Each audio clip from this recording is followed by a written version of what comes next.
Hey everybody, we got a great one today, and it's it's getting tense. Now this show drops on Sunday, and so you're probably maybe listening to it a couple days before Election Day. Now, about 6 days ago, Justice Brett Kavanaugh issued an opinion in a 5-3 Supreme Court ruling that barred Wisconsin election officials from counting mail-in ballots that had been received after Election Day, even though they had been postmarked on or before November 3rd. In his opinion, Kavanaugh wrote that states counting those ballots would create chaos and suspicion of impropriety that can ensue if thousands of absentee ballots flow in after Election Day and potentially flip the results of the election. That's what he wrote. Except, as Justice Elena Kagan pointed out, there are no results to flip until all the valid votes are counted, and that nothing could be more suspicious or improper than refusing to tally votes that come in after the clock strikes midnight. By not allowing the votes of people who follow the law and cast their ballot by Election Day, Kavanaugh wasn't being a Supreme Court justice. He was being a Republican political operative in a costume. Because he knows that, as Justice Kagan responded, there's no result until you count all the votes of the people who legally voted by Election Day. But of course, Kavanaugh knows that more Democrats are voting by mail because, well, we believe in science. And since COVID is now peaking in Wisconsin, I think folks would like to use the mail to exercise their most fundamental right as an American, a right that suckers and losers in our armed forces have fought and died for. A lot of Wisconsinites don't want to risk getting sick and maybe end up dying alone, suffocating while thinking, man, I wish Kavanaugh had let me vote by mail. It is your right. It is your right to vote by casting a legal ballot by mail. But Kavanaugh knows, hey, a big part of our plan has been to slow down the mail in order to disenfranchise a lot of Democrats. And I know exactly what my job is here. This is voter intimidation, voter suppression, and voter disenfranchisement. And the Republican Party has decided that that's the only way they can win. Trump has said out loud that if every American were allowed to vote, Republicans would never win another election. He said that. After Romney lost in 2012, the Republican Party did what they called an autopsy. And they looked at all the data and said, holy mackerel, there sure are a lot of young people of color who are joining the voter rolls. Maybe we should try to, appeal to them. Find ways to give them more opportunity and a better life. Nah, let's just suppress their votes. I mean, after all, that's something that we really know how to do. We're pretty good at that. And that's how they became the Trump Party. And the thing that defeats voter suppression is voting and getting out the vote. Look, I won my first race in 2008 by 312 votes out of 2.9 million. And I went through a 9 months long recount battle and then legal battle. I actually won the recount in time to be seated in January, but they did everything they could to keep me out until July because I was our 60th vote. And if it weren't for those 312 votes, we would not have the Affordable Care Act. So if you're listening to this on Sunday or Monday or maybe even early Tuesday, my pitch is not just to vote, but to use the next day or two or hours to get other people to vote, people in battleground states. And you can do this. Go to joebiden.com/vote. joebiden.com/vote. vote, and they will give you a list of people to call in crucial battleground states. And you can do this all on Sunday, Monday, into Tuesday. Just do it. Ignore your job. Ignore your family. You don't have to cook dinner for the kids. Now, here's a known scientific fact. A 7-year-old can use a microwave oven. We just know that. And here's another scientifically verified fact. A 7-year-old can teach a 4-year-old to use a microwave oven. It's just a known fact. So instead of being nervous for the next, I don't know, day, 2 days, few hours, do something useful, and which just might make an enormous contribution to the well-being of this nation and the planet. So it's joebiden.com/vote. Now, on what happens if Trump refuses to leave, that means he's lost, which is great. That's what we want. That's our dream. I'd be happy myself to pick him up after he's escorted out and take him wherever he wants to go, as long as he sits in the back and wears a mask. I'd bring a snack for him.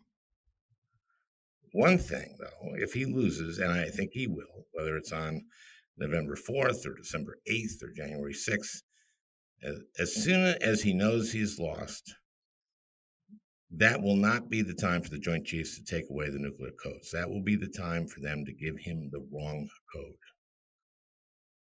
Now, let's go through this. First of all, he could actually win. Remember that happened before. And it's funny that our side is clearly not making plans to steal it ourselves. We're all, hey, if Trump actually wins, we'll concede graciously and the country will descend into a brutal dystopia in a matter of months. But hey, I guess that's what elections are for. That's us. On the other hand, if he loses, Trump's plan, the Republican plan, is to steal it. He's told us that. He said, if I lose, that means it was rigged. And that if it's rigged, there will be no peaceful transfer of power, which means we have to have our eyes wide open on what he can do to steal this election, because the only way he won't steal this election is if he can't. Their most obvious move is trying to stop the counting in Pennsylvania, which doesn't start counting the mail-in ballots till Election Day. And since most of those will be for Biden, it is very predictable that Trump could very well be ahead in Pennsylvania when the polls close, and that he'll declare victory. And he'll certainly contest any place else that's close and tell the Boogaloo Boys and the right-wing militias to riot wearing Antifa t-shirts. And you know he'll use any executive power he has. He sends troops from the Department of Homeland Security out all the time, and he'll send out the FBI to put down fake insurrections. And you know the Attorney General will facilitate him. Bill Barr hasn't just put his thumb on the scale. He's been sitting on the scale. And all this could become extremely ugly and not at all surprising, everybody. And then there's the other Republican state legislatures like Michigan and Wisconsin. They could present their own cohort of electors on December 8th, the safe harbor date. And we could go into January not knowing how it's all going to end. Now, on January 6th, Congress will meet to officially accept and count the electors. And at that point, it would become a political battle. If Democrats control both the House and the Senate at that moment, now this is after the new Congress has been sworn in, and Biden has legitimately won the majority of the electors, Biden will be declared the winner, and that will be the moment to give Trump the wrong codes. So for the purposes of electing the 46th president by a vote in Congress, we would have had to flip a net of 4 Senate seats. And we have so many opportunities.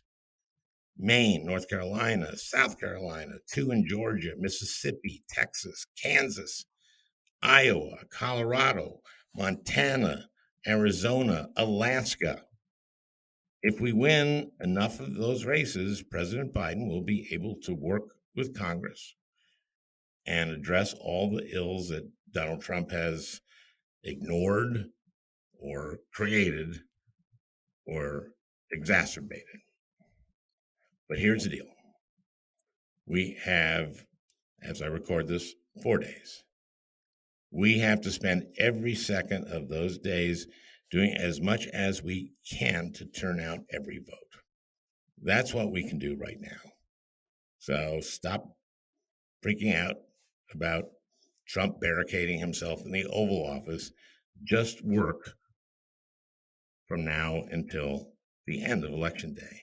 Then, whatever power we win on Tuesday, we have to use that power to unfuck our democracy so that this never happens again. They put us here through sheer force of will, evil will. They use their power to change the rules and install crooked people in powerful positions. We have to use our power to change the rules back and install non-crooked people so our system can be fair again. That way, next time we can spend the last few days worrying about democracy stuff like voting and volunteering instead of authoritarian stuff like throwing out people's ballots and refusing to accept the outcome. So deal with the anxiety for the next 4, 3, 2, 1, 20, 19 days, whatever it is. And then hopefully we'll earn a chance to fix this. Now, again, this means getting people out to vote. So joebiden.com/vote.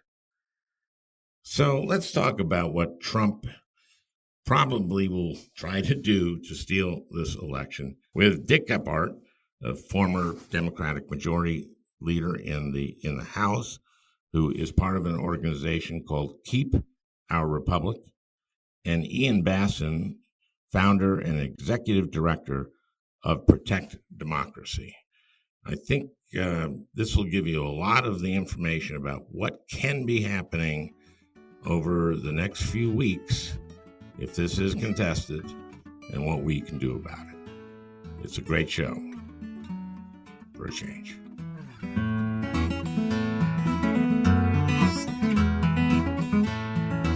Dick, I know that Keep Our Republic is concerned about this election being stolen. We've talked about this. Ian, you are as well. I think you have a little bit of a different emphasis. Keep Our Republic seems to be focused a lot on secret illegal powers of the president. And I think Protect Democracy is just worried about the legal powers. So why don't we just get into that? Ian, why don't I let you start with what you see as the threats here? You know, I've always believed that the only way this Trump won't steal this election is if he can't. But how could he? Well, the good news is he can't do it alone. So everyone should feel comfortable with that. Thankfully, the founders set up a system in which, there still are a whole bunch of checks and balances out there. The president, if he were to actually legitimately lose the election and try to steal it, he would need accomplices throughout the government, in Congress, in the courts, in state legislatures, in the media, among the public. And so I think we can feel comfortable that he can't do it alone. In terms of what the threats are, I think there's a global, national, and personal dynamic to this. The global one is we've got autocrats around the world who are running, what they claim are elections, from Russia to Turkey to Hungary to Venezuela, but they're not really free and fair. And that's been a dynamic of the 21st century. The national threat is that, look, since Richard Nixon, the Republican Party has been committed to suppressing votes of people it thinks are not likely to support it. That's just not a healthy way to behave in a democracy. And I think prior Republican presidents probably have had a better influence on the operatives out there trying to do that. But this current president seems to be just encouraging that. And then the personal aspect is, look, the president, Donald Trump, is a famously known cheater. Michael Cohen's got this ridiculous episode in his book where CNBC was running a poll of who the most influential business people were of the last 100 years, and Trump insisted on cheating to get himself to the top of the poll. And that person's now the president of the United States. So all those dynamics create a toxic mix. The good news is he wouldn't be trying to do those things if he were in a position of strength. He's in a position of weakness, and that's why he's trying to do those things. Well, he's desperate, but who you named was Congress as accomplices, possible accomplices, and we know Congress has been an accomplice. You named the courts, which is has been an accomplice to him, and the states. I don't put it past the Pennsylvania state legislature. I don't put it past a lot of the very people you named who would have to be his accomplices. Dick, what are your fears? And part of the reason we're doing this is so that Americans, at least my listeners, and hope they spread this, will have their eyes wide open as we go into this. Yeah, that's my worry. I wish I could agree with Ian's optimism that it takes a lot of others to help him steal the election, but he's got a lot of others. He's got all those things that you mentioned. He's got a cult also behind him, which is about 40% of the American people. So I am very worried, and we are very worried about unconventional threats, which we see possible to steal this election, if you will. One of the main ones we worry about is his executive powers, which have grown up over the years. Many of them are not known to anyone in the country at all, save maybe two or three bureaucrats who served in prior administrations, or the president. And one time recently, President Trump said, "I've got these incredible powers that nobody knows about." So as usual, he's always tells you what he's going to do and what to expect. These powers are little understood. They are extensive. They grew up since the Eisenhower period, when we were worried about nuclear war and how to have a government survive in a nuclear war. And then more were added during the terrorism period with 9/11 and so on. But none of them have been taken away. Some of them were granted by Congress. I guess some of them were just promulgated by past presidents. Well, let's get into specifics. And Ian, you shared an article with me from The Atlantic that actually talks about some of these that are very well known, right? Yeah, I mean, there are, I think, as Dick references, there are powers that are not as public that presidents sign directives on in the national security and intelligence space. But then there are a lot of powers that are written into the black letter statutory law on the books, emergency powers that presidents have that, we've always assumed would only be used in a proper context. But as we know from this president, we can't count on that anymore, right? He declared a fake emergency at the southern border in order to steal money that Congress refused to appropriate in order to build a border wall. And so, the Brennan Center and Liza Goitein have done some terrific work laying out what all of those powers are. But I don't want us to lose sight of the one accomplice that I mentioned, Al, that we should remain optimistic about, which is it's not just Congress, the courts, the state legislatures. I also said the public, right?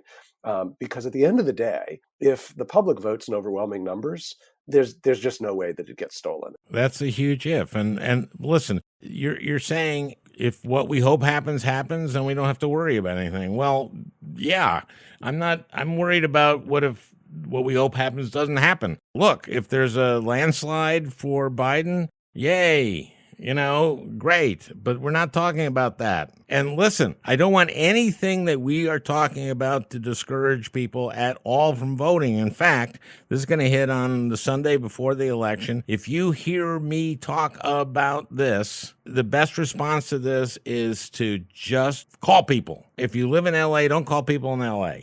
If you live in LA, call people in Michigan.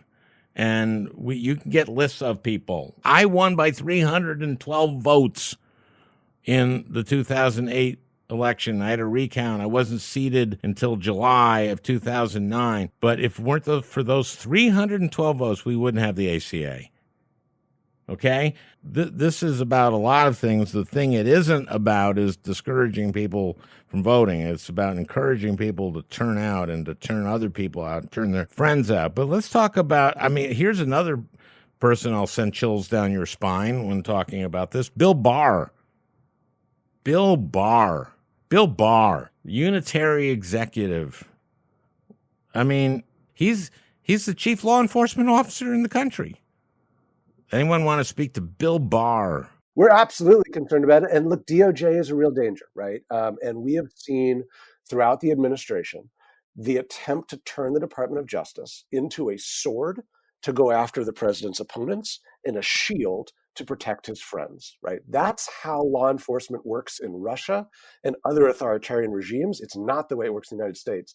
And we are not out of the woods yet, even when this airs on Sunday, as to whether DOJ will attempt to do something to interfere with the election either before it or afterwards, because Donald Trump knows full well that he likely would not be president but for the two interventions that Jim Comey made in the last 11 days of the 2016 election. He saw it got him the presidency, and since day one, he has been trying to make sure that DOJ intervenes again on his behalf. And I think one of the things that we all can do as consumers of the media and consumers of information is know that if Bill Barr steps to the podium anytime around Election Day, you should not trust what is coming out of his mouth, because he has proven that he is a corrupt actor in this space. And I think it's important that we not take him at face value if he steps to the podium around this election. Well, I can guarantee you that most 95% of the people listening to this podcast aren't going to trust what he says. That's sort of not the point here.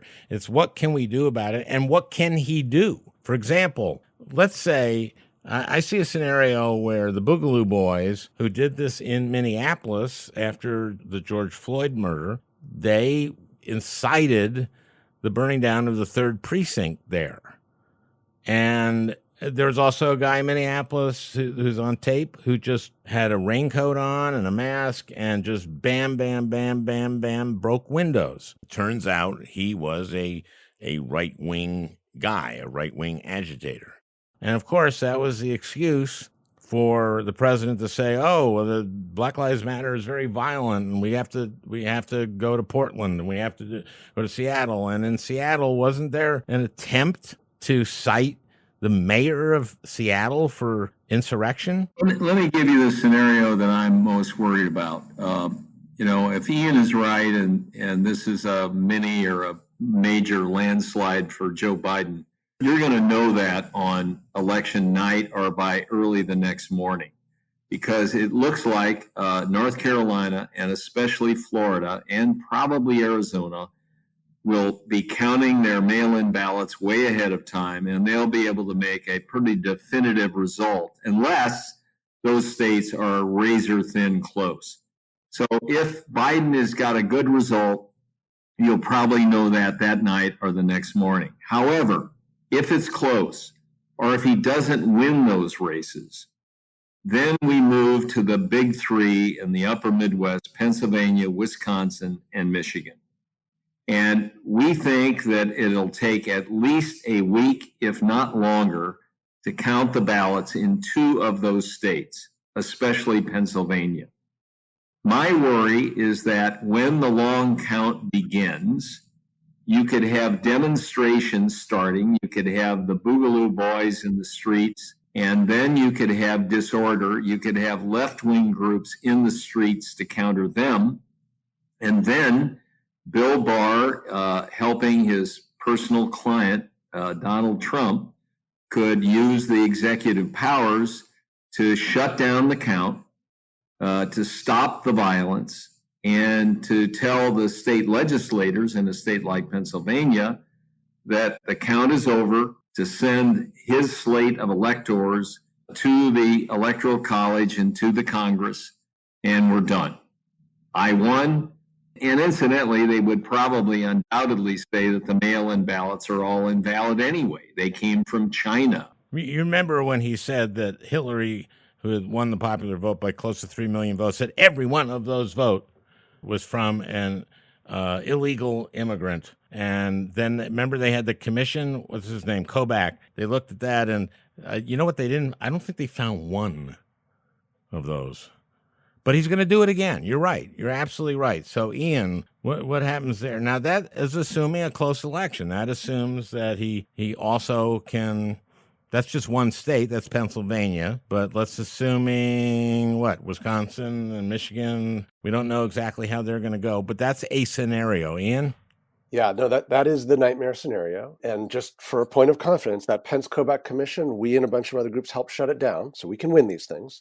But here's the nightmare scenario that Dick's talking about: is Barr doesn't have to actually intervene and order the count shut down. He can simply try to tie up the count in court. Right now, you've got a 6-3 Trump-friendly court to delay the count, right, until you get close to December 8th, which is the date by which states are supposed to send their slate of electors into the Electoral College in order to guarantee that slate preference under what's known as the Electoral Count Act. Now, the Electoral Count Act is a statute that was passed after the very controversial election of 1876 to try to afford some order to how the Electoral College works and how Electoral College votes are counted. So the Republican legislature in Pennsylvania, you can imagine, as it gets close to December 8th, if the ballots have not been counted yet, Barr's trying to litigate it. You can imagine in this period that the Russians, seizing an opportunity, start planting stories in social media about Chinese ballots or Iranian ballots in order to support the president's case that mail ballots are fraudulent. And so the Republican legislature in Pennsylvania simply says, look, we've got to get a slate of electors into the college before December 8th, or the entire state is disenfranchised. Democrats and Republicans alike. We've got to preserve Pennsylvania's seat at the table. But especially Republicans. That's right. And so we're going to send in the Trump slate of electors. So here's the good news.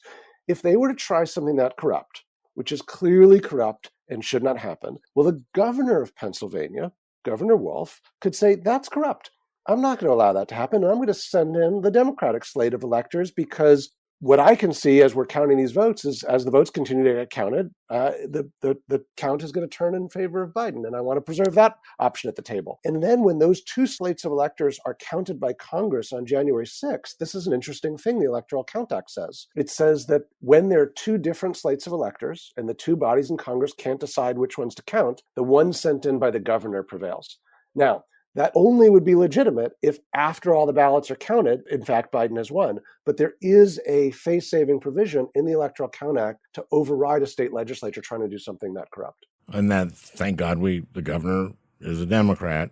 That shows that a lot of almost random factors are at play. I mean, the outcome of the 2020 presidential race might be determined by who won the 2018 governor's race in Pennsylvania.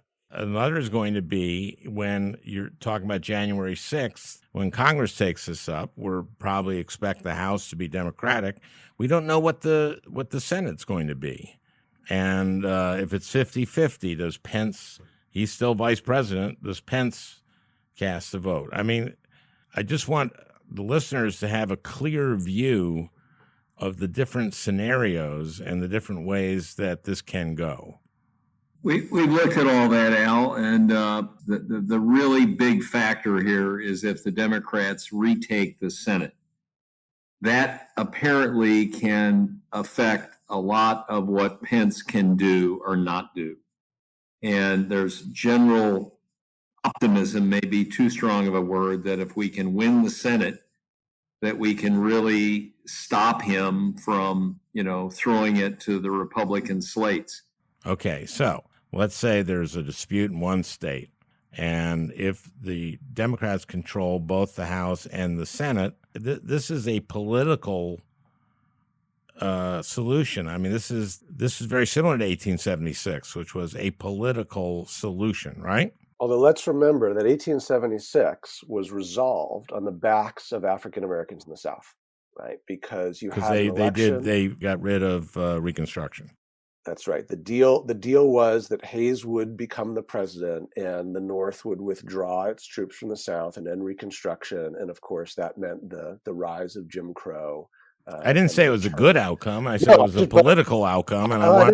But it's important for us all to know that, because if we were to end up in a crisis situation this time, If you look around the world, those types of crises are normally resolved through, political processes, negotiation processes. And I think it's important for all of us, listeners, to know that in a situation like that, we cannot allow the future of the country to be borne disproportionately on the backs of our most vulnerable citizens. Well, and the best way to do that is for Democrats to be in control of the Senate and the House. That solves that. But just to make it clear, if they're divided, then it goes to the House, right? And the vote in the House would be that each delegation has one vote. Every state has one vote. And right now, they would have 26 votes if this were today. There are 26 delegations controlled by Republicans. There are 23 by Democrats, and there's one that's tied, right? That's right. Yeah, there's a lot of work going on at the DCCC and in Democratic groups to try to flip enough delegations in the House. So take Alaska and Montana. Each just has one at-large seat, House seat, and both of those races are close. So if we win those seats in Alaska and Montana, that's a pickup of 2. So we're tied. And then there are some other states as well that are in play of flipping. I know Florida is one of them. So we could do this, but it's a little bit of an inside straight.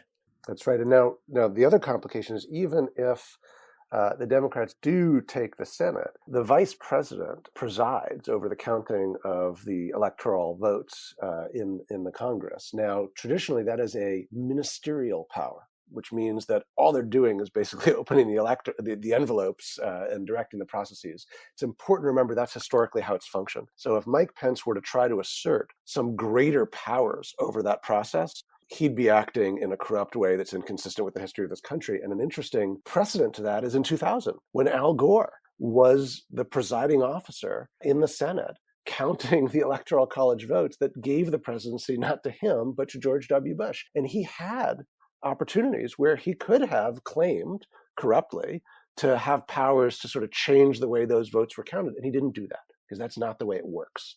And if Pence were to try to do that, I think everyone needs to be prepared to call that out as entirely corrupt. What would the chance be that Pence would act in a unprincipled way where Al Gore hadn't? I wonder. I mean, look what a great job he's done on the coronavirus task force. Anyway, let's not answer that. So let's get those dates down. Safe harbor date is December 8th. What's the next date? December 23rd is when all Electoral College votes need to be sent in to state capitals and then submitted to the Congress. And then January 6th is when Congress meets to count the votes. Now, let's hope that none of this is operable, that this is all settled within a few days of the election, or maybe that night and the next day because of an overwhelming victory. One way or another, we can't root for anybody here on the Al Franken podcast. What other really hinky powers that the president may assert, this president who will assert anything, what could he try to do in terms of putting federal troops in the streets, in terms of shutting down the internet or stuff like that? What is the worst stuff that's actually possible with this guy? Because it's hard to imagine anything this guy wouldn't do if he could. So, Ian, talk about the Insurrection Act, which he and Bill Barr, I think, cited on the Lafayette Square incident. Yeah, obviously the president has tried to deploy troops in Washington, D.C., and he's tried to deploy federal agents. Not just tried, he's deployed federal agents in Portland, Oregon, and he has sent a variety of different federal law enforcement agents to a bunch of cities around the country. I think what he's learned is that the Department of Defense is unlikely to go along with this. I think you saw after Lafayette Square where the chairman of the Joint Chiefs, Mark Milley, said it was a mistake for him to be involved. And I think the president realizes that DOD has a long tradition and history of not interfering in situations like this. And so what the president has done is he's turned to two agencies where he feels he has greater control, the Department of Homeland Security and the Department of Justice. So although he does have the powers, some powers over the Insurrection Act to try to use troops domestically, I think he's more likely to use this sort of less traditional forces that are in the Department of Homeland Security and the Department of Justice. And I think, we at Protect Democracy are working with state attorneys general on the powers they have to basically prevent that, to try to stop that from happening. But that is something the president has clearly tried to do because he sees those agencies under Bill Barr and Chad Wolf as more loyal to him and more directly under his control. And that is not I agree with you about Milley, who after Lafayette Square basically said what I did was inappropriate. And I'm surprised that Trump hasn't found a way to get rid of him. I was expecting Milley to go because, my God, that's the chairman of the Joint Chiefs of Staff. And if you're trying to do a coup, that's the last guy you want to have principled. So I've just been fascinated watching that, going like, well, why is Milley still there? He's still there. It's good. He's still there. Well, and Ian, are there not some of these emergency powers that even give the president, by declaring an emergency, to declare martial law and even perhaps shut down the internet or even suspend the Constitution? What do you think? No, I don't. I don't. I mean, No. Look, I mean, here's. I mean, Dick's right. There are, and the Atlantic piece that Liza Goitein documented does have an enormous amount of very scary emergency powers that Congress has basically handed over to presidents over many decades, including these powers of sort of emergency communications, being able to send. I think we all, at some point, didn't we all get some sort of text message from the president testing out the sort of, or maybe it was just from another federal office, testing out the emergency communications apparatus of the country, which are designed for situations like, a nuclear warhead is heading to the United States and they want to alert people to go into shelters, right? That's what it's for. It's not for situations around an election. But, Dick's right that the president could try to use some of those powers in really corrupt ways. Look, obviously, I am terrified that this country could slip into an autocracy. That's why we formed Protect Democracy. But I'm also heartened because there are things that are stopping the worst from happening. So you're right, Al. The president has not fired the chairman of the Joint Chiefs of Staff, nor has he fired Fauci, nor has he fired Chris Wray, even though he clearly wants to do all of that. And we have to ask why. And I think the reason is he realizes that, look, if he loses the election by a landslide, it's going to be very hard for him to steal it. And I think he's calculated that if he fires Fauci or Milley or Wray in the next week, it's going to have devastating political consequences for him. And that's why he's not doing it. That, to me, is where I take some solace that some of the checks in the system are still working, right? We are still up at least until, next month, we'll see what happens. We're still a democracy, right? The power still does rest with we the people. And all the worries we all have, and I think we're justified in having them, I really don't want us to lose sight of that because the listeners still have the ultimate power in this country. Yeah, Ian, I'm all about everyone, not just vote, but get other people to vote. That's the easiest way this gets done. But the fact that he hasn't fired Fauci is Fauci doesn't have any authority that will affect how to steal the election. Milley does, and Wray maybe does, but Fauci certainly doesn't, and he just knows, you're right, if he got rid of Fauci, that would increase the chances that he loses, and he loses big. So that's why he doesn't do that. Firing Milley at this late date would also be really, I don't see him doing that. And firing Wray, and I'm sure he really badly wants to fire Wray, but, I think right now he's stuck, right? He can't do that because everybody will go, oh my God. He has said, if I lose, that means the election is rigged. And then he's also said there will not be a peaceful transition of power, essentially, if this was rigged. Therefore, he's basically saying, if I lose, there is not a peaceful transition of power. That's A equals B, B equals C, A equals C. And Michael Cohen has repeatedly said over and over again that he does not expect him to accept a loss, that he will not do that. He cannot do that. It depends what you mean by accept. So there's accept like I'm going to form my media empire, Trump TV, and complain about this for the rest of my life. That's not accepting.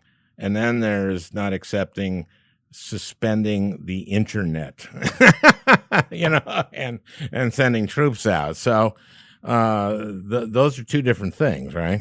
Yeah, they are. And I guess a mid-course would be to try to do this stuff with the Pennsylvania legislature, the Wisconsin legislature, what have you, which would kind of be a mid-course.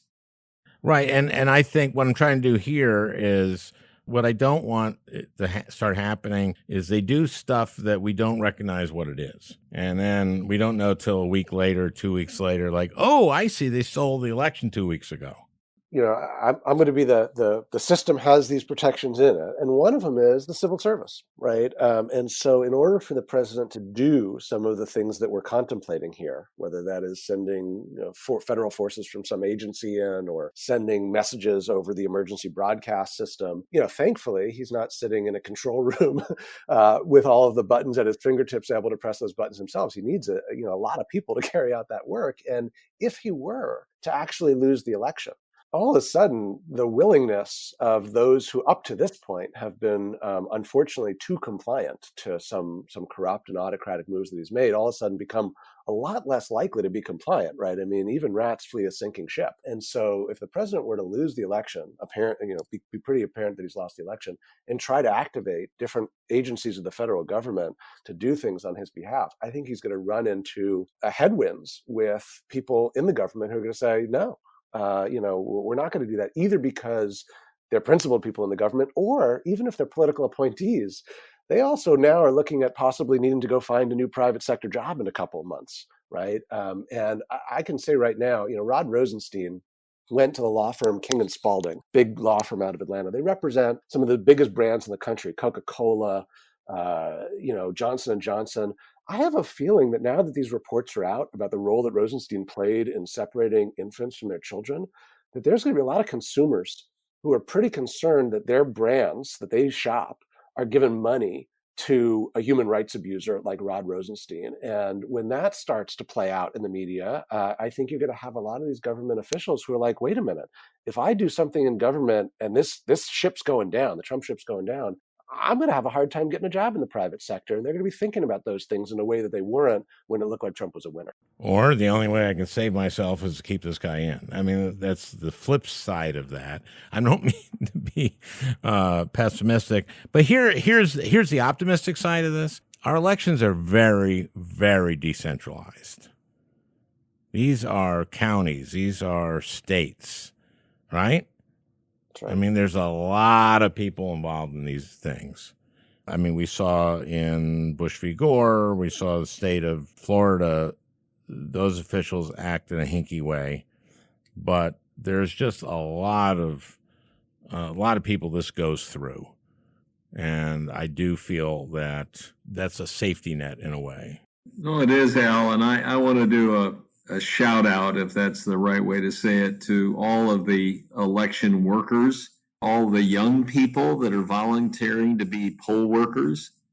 My son and his wife are in Atlanta. They've agreed to work for a month as volunteers to count the mail-in ballots and to do whatever needs to be done. I've also talked to a lot of secretaries of state of states like Pennsylvania and others, and they are working overtime to make sure they can do their job correctly, fairly, and accurately. So we should take some optimism from the people that are involved in this process, wanting the process to work and to be fair and to get to a valid result. Now, on the other hand, there'll be goons, poll watching goons, right? I guess, but I don't really, I'm not thinking they're going to be that successful. Maybe I'm wrong. Ian, hasn't the Republican Party been under a consent decree for years that ended after 16? That's right. In 1982, the Democratic Party brought a lawsuit against the Republican Party, alleging that the Republican Party was deploying poll watchers in a manner that was designed and effectively did intimidate voters, particularly voters of color. That lawsuit led to a court order that for the last, 3+4 decades, has prohibited the Republican Party from having that sort of poll watching apparatus because, as I said earlier, the Republican Party for decades has viewed part of its way of winning elections as suppressing the votes of people unlikely to vote for it. Now, that's not healthy in a democracy, but they've done it. And that decree was lifted this year. So you see President Trump and the Republican National Committee talking about having armies of poll watchers, and that's the word they use. But of course, all these elections are run by local officials, right?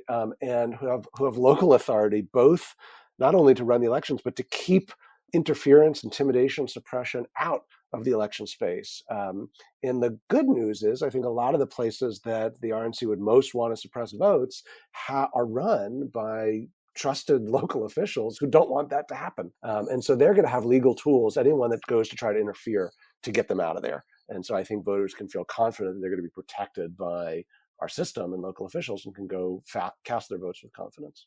As the president said in the first debate, bad things happen in Philadelphia. Remember, he said that they had poll watchers who were denied entrance to a place that wasn't a poll in their primaries. Isn't that right? Yeah, I think that's right. And besides that, W.C. Fields wouldn't agree with him, right, on that statement? He's the one who said, all things considered, I'd rather be in Philadelphia. But anyway, Ian, aren't there laws that prohibit even law enforcement people for being within a certain distance from a polling place?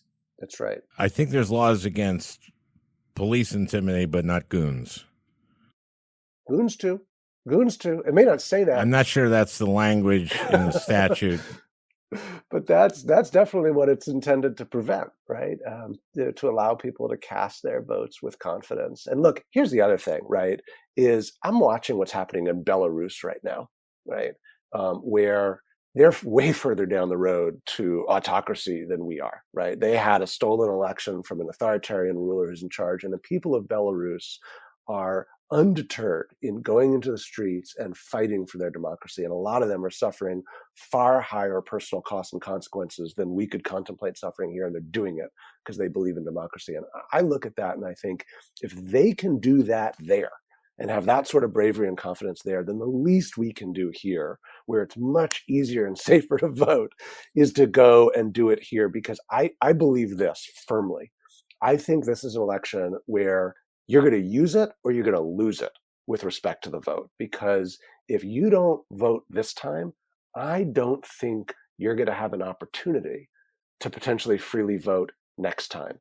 Because Donald Trump has made it very clear that if he holds on to power this election, he does not intend to relinquish it during his lifetime.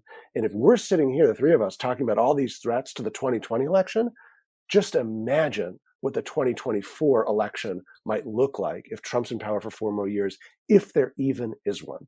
So if you ever had an excuse to not vote, you don't have it this time, because if you don't vote this time, you may never get the chance again. And I'm serious about that. But also there's that, and then everybody stay alert and see what this guy is doing, right? Right. I mean, we've never gone through anything like this. This is a new experience for everybody. That doesn't matter your age. And I never thought this kind of thing could happen in the United States, but it's happened. And we have to do our duty as citizens. We have to vote, but we have to be aware of what can happen and be prepared for it. That's the whole thing we've tried to do at Keep Our Republic, is just get people in a frame of mind so they understand the risks that are involved here and ready to do what they can and have to do to make this thing come out right. And I think it'll work. What do you want people to be listening for after election night and beyond? Well, I think the first thing, and this is good news, is that I think by and large now the American people know that we may not know the results on election night. That's okay. And that as all of the ballots get counted after election night, the results could change, right? And that's okay too. And we're seeing sort of broadly in surveys, the American people understand that, and that that's to the credit of our electorate to really understand this could be a longer process than usual, and that's perfectly okay. The other thing I think is really important for people to know is that this is a canary in the coal mine, hopefully if we survive it, that our democracy does not protect itself, and that it requires active effort by all of us on a regular, ongoing basis to keep our democracy strong. And if we should be so lucky as to survive the autocratic white supremacist presidency of Donald Trump, we wipe our hands of this problem at our peril. This is a warning. We have to do more to shore up our democratic institutions, to build a more representative democracy. And that work starts after Trump. And we got to be ready for that too. This is a wake-up call for all of us. And we have to remind each other that this is self-government. This is all of us being involved as citizens in making this democracy work. And once we get through this election, we've got a lot of work to do to fortify and strengthen this democracy. First, we've got to have political and electoral reform. We need campaign finance reform so people don't believe that the government is for sale to the highest bidder. We got to have gerrymander reform so we can have congressional districts that are all R or all D. We got to have electoral college reform, in my view. It is crazy that we still don't have a constitution that says that the national popular vote winner is the president. And all of that can be accomplished. Finally, we've got to figure out how to control, maybe is too strong of a word, or to affect the media, both legacy media and social media, to have some filter on the information that is in front of the American people every minute of every day. We used to have editors or curators of information at newspapers. They don't exist anymore, but maybe something like that needs to exist. If we don't have a shared reality, a shared set of facts in this country, it is pretty hard to have a democracy. And once we get through this election, we can't all, wipe our brow and say, wow, that was tough, but we can relax. We can't relax. Time to be citizens and to participate in self-government. The last point about two sets of information, and unfortunately that's been evolving and gotten worse and worse. I wrote a book called Rush Limbaugh is a Big Fat Idiot and Other Observations back in 95. Then I wrote a book called Lies and Lying Liars, to tell them fair and balanced like the right, which is about Fox. There's a reason that Rush Limbaugh got the Presidential Medal of Freedom. Without him, there's no Trump, and no President Trump, certainly. This is going to exist no matter who wins. And even if Biden wins, there's going to be 40% of our public getting information. Their Facebook feed will be feeding them what they want to read, and also stuff that Facebook knows will activate them to read more and stay online more. That's an enormous part of this problem. It will be there the day after this election is decided. It's not an easy problem to attack when you have an internet that is free and open, and when you have actors like Facebook that really just want to maximize profit and not act responsibly. So that's a topic for another day. Gentlemen, thank you for your work. Godspeed.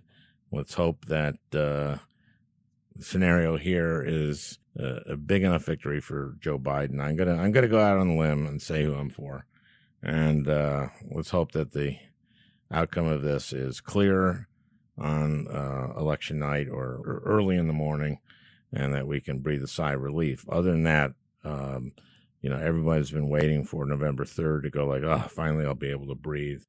And I'm not sure that's going to be the case. So stay vigilant, everybody, right? Exactly. Be patient, be peaceful, and demand every vote be counted. Thanks for doing this. Really appreciate it. No, thank you for having us. Thank you, Al. It was great to be with you. Well, I hope you enjoyed listening. That beautiful music is by Leo Kottke, the great Leo Kottke. I want to thank Peter Ogburn for producing this podcast. We'll talk again next week.